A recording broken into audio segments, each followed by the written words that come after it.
কি হলো রঞ্জা? বসো। थोड़ी जगह दे दे मुझे तेरे না, ওষুধটা খেয়ে নাও। कहीं रह जाऊं मैं। আমি বলেছিলাম না ঠাকুরপোর মনটা একটু হলেও নরম হয়েছে। হ্যাঁ মানছি, ঠাকুরপো অনেক বড় ভুল করেছেন, অনেক বড় ভুল, কিন্তু তার জন্য এখন অনুতাপও করছেন। দেখো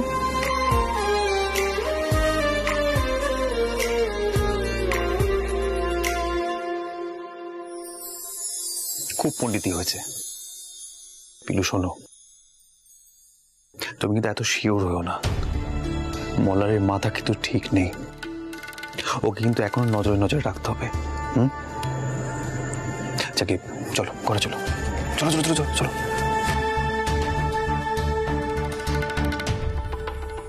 তুমি পুলিশের সামনে সত্যিটা বললে না কেন? ধরে নাও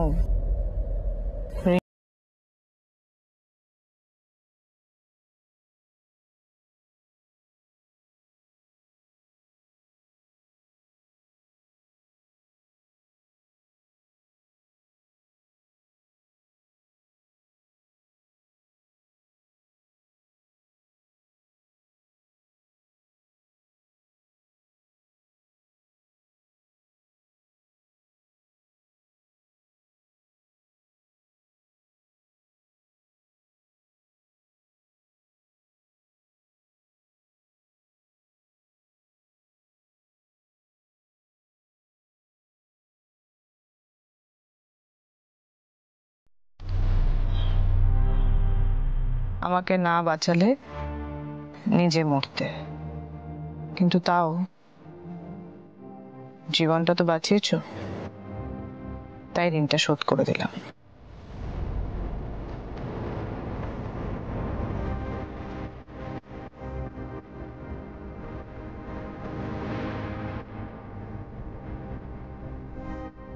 তাহলে শুধু ঋণ শোধ করলে? তো কি ভেবেছিলে ভালোবেসে ফেলেছি? আর এতটা ভালোবেসে ফেলেছি যে তুমি মেরে ফেললেও সেটা আমার ভালো লাগবে। আমার মনে হবে যে এই মৃত্যুটাই আমার কাছে শ্রেষ্ঠ। একেবারে মারা নারে তুহু মামা শাম সমান।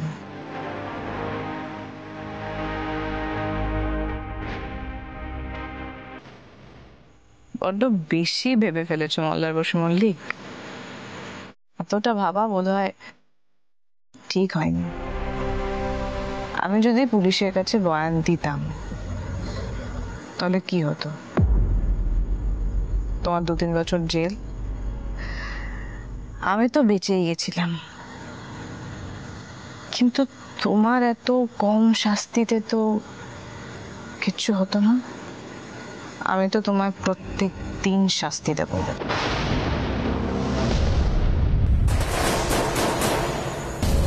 প্রত্যেক দিন তোমার পৌরুষে আঘাত করব আমি। তুমি চাইবে আমাকে হাতের পুতুল বানাতে, কিন্তু পারবে না। আর তারপর যখন পাগল হয়ে গিয়ে দেওয়ালে মাথা ঠুকবে, সেদিন রঞ্জিনী মুখোপাধ্যায় তোমাকে ডিভোর্স দেবে আর বলবে রঞ্জাকে ধরা ইম্পসিবলই নয়, নামুমকিনকে।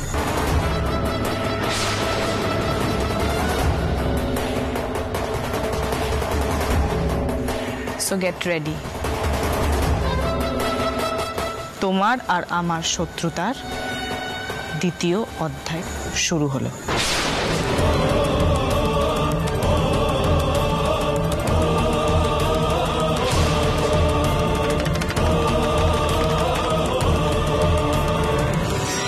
ঠিকই ভেবেছিলাম ঋণ শোধ করলে। শত্রুতা এত বেশি আমাদের, তুমি আমার কোনো উপকার কোনোদিনই করতে পারো না।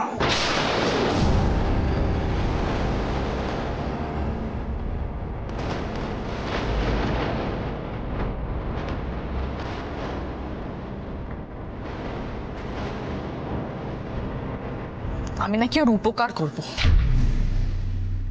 আমাকে মেরে ফেলতে চাইছে আর আমি নাকি ওর উপকার করবো। ভাবে কি করে ও? অসহ্য।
আশেপাশে কেউ নেই,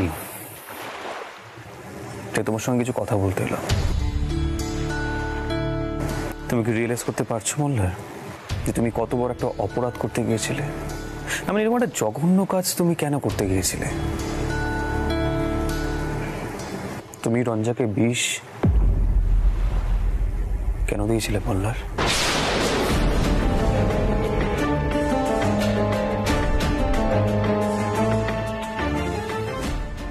তোমাকে রঞ্জা বলেছে এই কথা? না না, ও বলেনি।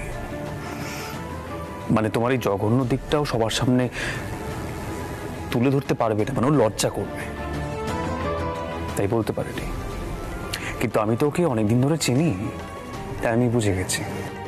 বলা, তুমি কি এটা বুঝতে পারছো এই মেয়েটার সঙ্গে কত বড় একটা তুমি অন্যায় করেছো? এই অন্যায়টা তুমি একের পর এক করে চলেছো। দেখো, দাদুর হয়ে প্রতিশোধ নেওয়ার জন্য আমি সুরমণ্ডল কেড়ে নিয়েছিলাম, সেই জন্য রঞ্জাকে বিয়ে করাটা জরুরি ছিল। আমি কিন্তু বিয়েটা মেনে নিয়েছি আহির। তুমি এটা বলতে পারবে না যে মল্লার বসু মল্লিক তার কর্তব্যে কোনো রকম অবহেলা করেছে। তোমাকে কিছু বলাই দিচ্ছি বিড়ম্বনা। কোথায় ভাবি ঠান্ডা মাথায় বড় দাদা হিসেবে তোমার কথাগুলো বোঝাবো, কিন্তু তুমি তো আমার কোনো কথা কানেই তুলবে না। দাঁড়াও দাঁড়াও, বড় দাদা?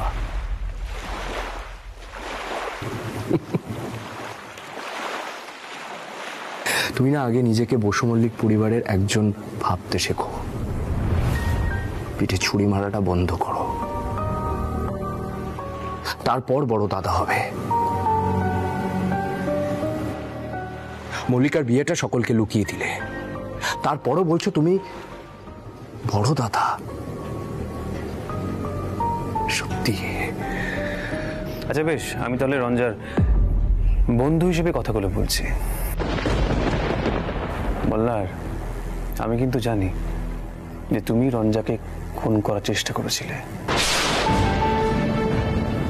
এখন আমি চুপ রয়েছি এই কারণে যে রঞ্জা তোমাকে নিজে বাঁচিয়েছে, তাই আমি তোমাকে কিছু বলছি না। বেয়াদবি করাটা বন্ধ করো মোল্লার, শেষবারের মতো বললাম। এরপরে কিন্তু আমি চুপ থাকবো না।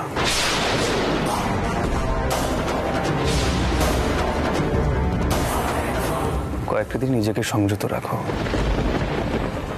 সাবধান করে দিয়ে গেলাম। আরে কুশল, তুমি কখন এলে?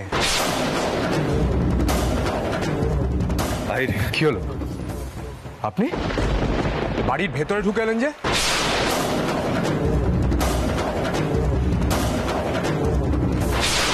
বাইরে কাউকে দেখতে পেলাম না, তাই ভেতরে আসতে বাধ্য হলাম। ভাই, রঞ্জা ফোন তুলছে না কেন? ও ঠিক আছে তো? সেদিন উনি আমাকে দেখে যা কাণ্ডটা করলেন, তারপর আমি নিজেকে স্থির রাখতে পারলাম না। আই রঞ্জার কিছু হয়নি তো? ও ঠিক আছে তো? আরে মশাই, রঞ্জার জন্য তো আপনার ঘুম উড়ে গেছে।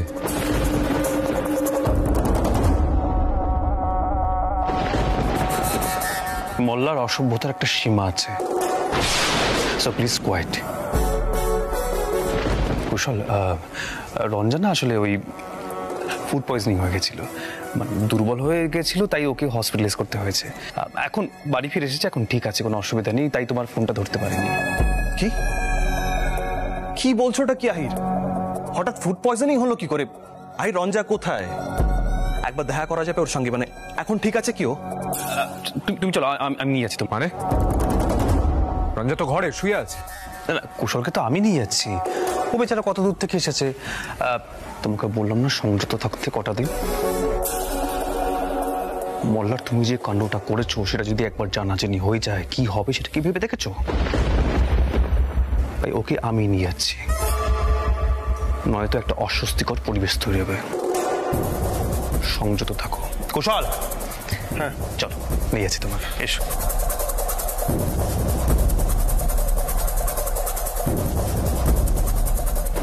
আহির রঞ্জা ফোন তুলছে না কেন? ও ঠিক আছে তো? ওর হঠাৎ ফুড পয়জন হলো কি করে? আহির রঞ্জা কোথায়? একবার দেখা করা যাবে ওর সঙ্গে? মানে এখন ঠিক আছে কি ও? এসো, রঞ্জা দোতলা করে আছে, ঠিক আছে? আমি যাচ্ছি, চলো তুমিও। আহির, কাকে উপরে নিয়ে যাচ্ছিস? ওপরে বাড়ির মেয়েরা রয়েছে, একটা আক্কেল বিবেচনা নেই? অজানা অচেনা একটা মানুষকে তুই ওপরে নিয়ে চলে যাচ্ছিস? মল্লার, সুকুমার, ছোট বউ, কোথায় গেলি? কোথায় সবাই? কি ব্যাপার, কি হচ্ছে এখানে? পিসিমা, কি হচ্ছে গো? কাকা, ওর নাম হচ্ছে কুশল, ও আমাদের বন্ধু। ও রঞ্জাকে দেখতে এসেছে, আর ওকে নিয়ে আমি রঞ্জার ঘরের দিকে যাচ্ছি।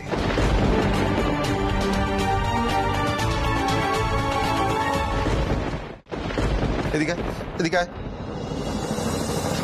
এ আবার হয় নাকি? এই ছেলেটা কিরকম বন্ধু তোদের? ছোট বউ, তুই কিছু বলছিস না কেন বলতো? বউয়ের ঘরে নিয়ে যাবে একজন অচেনা মানুষকে? মোল্লা, তুমি সকলকে একটু বুঝিয়ে বলো না। কোনো অসুস্থ মানুষ যদি হেঁটে বসা ঘরে আসতে না পারে, তখন কি করা উচিত? যেই বা যারা দেখতে এসেছে সেই ঘরেই তো যাওয়া উচিত। এটা সহজ বিষয়, আর কুশল তো সেখানে ওর বন্ধু হয়। এই তো, আচ্ছা পিলু, কুশল এসেছে রঞ্জার সঙ্গে দেখা করতে। রঞ্জা কি জেগে আছে? ঘুমোয়নি তো? না না, জেগেই আছে। তাহলে এক্ষুনি যাও, ওকে কি বলো যে কুশল যাচ্ছে, ওকে বলো। আমি কুশলকে উপরে ঘরটা দেখিয়ে নিয়ে আসি। এসো কুশল, চলো।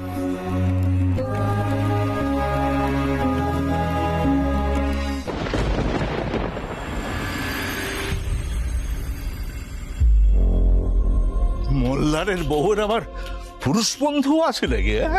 এসব কি ব্যাপার মোল্লার? তুমি তোমার নিজের স্ত্রীকে কিছুই তো বলছো না। আরে বাবা, এসব কি আমাদের বাড়িতে চলে? মল্লার আর কি করবে বাবা? আহির যদি সবসময় বাড়ি সবকিছু একেবারে তছনছ করে দেয়। বউ তো মোল্লারের, ও গিয়ে বলতে পারছে না যে এসব অনাথ সৃষ্টি কাজ এ বাড়িতে চলবে না? ছেলে বন্ধু, আরে বাবা ছেলে বন্ধু একেবারে দেখতে চলে এলো বাড়িতে। এই কেমন কাণ্ড ছোট বৌমা! নিজের বৌমাকে সামলাও। আমি অনেক সহ্য করেছি, এরপর মাথা গরম হয়ে গেলে আমি কি করে বসবো আমি জানি না। মোল্লার, তুমি এখন ওপরে যাও, গিয়ে বলো ওই বাইরের ছেলেটা যেন এক্ষুনি বাড়ি থেকে বেরিয়ে যায়। যাও। দাদু, আহির ওকে নিয়ে গেল। এখন যদি আমি কিছু বলতে যাই, তাহলে ওই ছেলেটির সামনে আহিরের সঙ্গে ঝগড়াঝাটি হবে। ছেলেটি বাইরের লোক, সেটা কি ঠিক হবে দাদু? আহির তো তার মায়ের শিক্ষায় একেবারে ধরাকে সরা জ্ঞান করছে। মল্লার, মল্লার তুমি যাও, যাও ওপরে দেখো কি হচ্ছে। জানি না আর কত কিছু দেখতে হবে। ছি ছি ছি ছি ছি।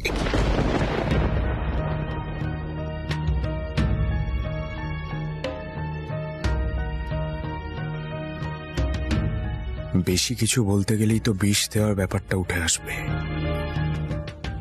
ওই কুশলের সামনে এসব কথা উঠলে চারিদিকে ছড়িয়ে যাবে কথাটা।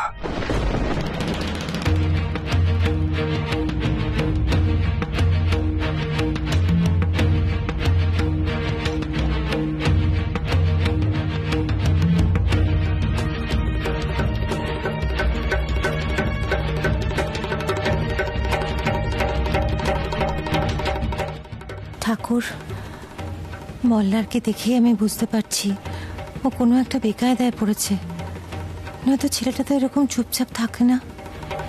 তুমি সব দিক রক্ষা করো ঠাকুর, আমার ছেলেটা যেন কোনো বিপদে না পড়ে।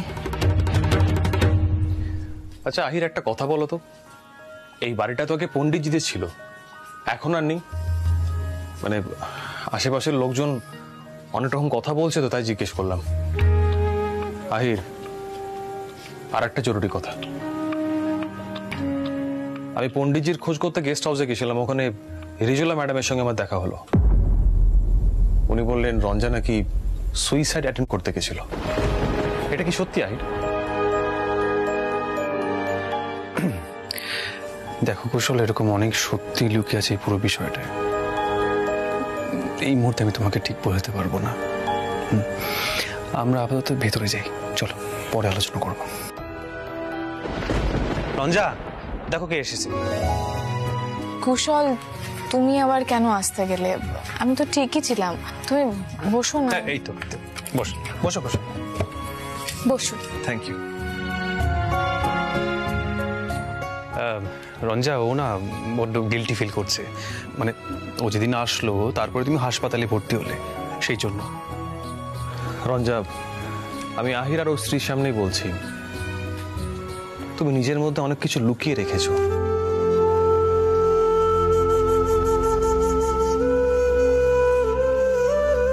দেখো রঞ্জা, এবারের লোকজন যে খুব একটা সাদাসিধে নয় সেটা আমি বুঝে ফেলেছি। একটা কথা জিজ্ঞেস করবো, কিছু মনে করবে না? তোমার হাজবেন্ড কি তোমার উপর অত্যাচার করে?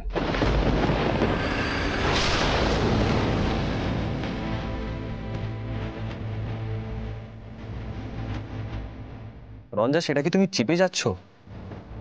রঞ্জা, তুমি আহিরকে কেন বলছো না? আমি তোমার বন্ধু রঞ্জা, তুমি আমাকে তো সত্যিটা বলো। রিজুলা ম্যামের সঙ্গে দেখা হয়েছিল, উনি বললেন তুমি সুইসাইড অ্যাটেম্প করেছিলে বলে বয়ান দিয়েছো।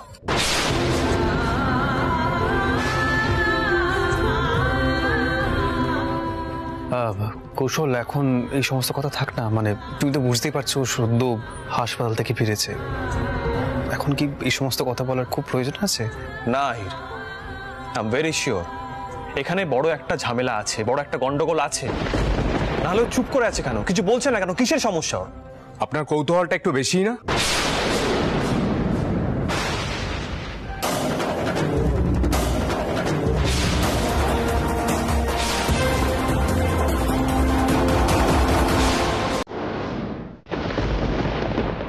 এত কিছু জানা কি খুব প্রয়োজন?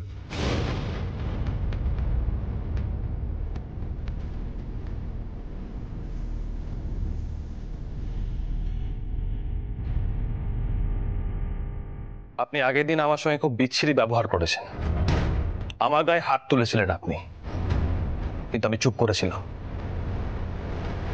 আজ কিন্তু চুপ করে থাকবো না, তাই সাবধানে। আপনি ভুলে যাচ্ছেন কোথায় দাঁড়িয়ে আছেন।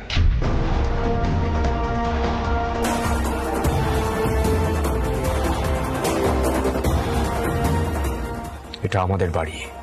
এক্স্যাক্টলি। কি করে ভুলে যাও বলুন? কোনো বাড়িতে তো এই লেভেলের অভদ্রতা আমি দেখিনি। এই দেখুন না, আমি আপনার সঙ্গে ভদ্রভাবে কথা বলছি, চুপ করে আছি। কেন জানেন? শুধুমাত্র রঞ্জার জন্য। কুশল, এসব কি বলছো কি তুমি? না রঞ্জা, আমাকে বলতে দাও।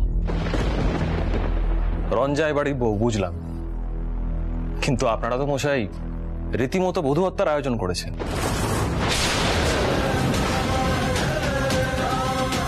আমি জানতে পেরেছি রঞ্জা সুইসাইড অ্যাটেম্প করতে গেছিল।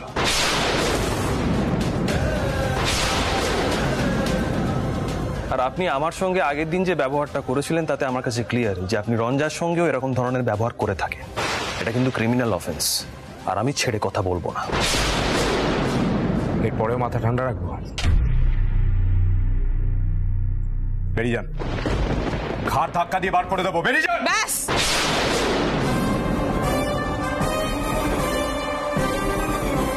ব্যাস,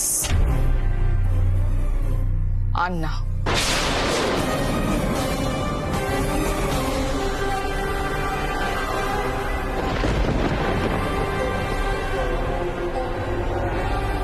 কুশল, তুমি আমার খোঁজ নিতে এসেছো, আমি তাতে খুব খুশি হয়েছি। মল্লা সেদিন তোমার সঙ্গে খুব খারাপ ব্যবহার করেছিল, তার জন্য আমি তোমাকে সরি বলছি। কিন্তু কি বলো তো, তুমি যেই সন্দেহটা করছো সেটা সঠিক নয়, সেটা ভুল।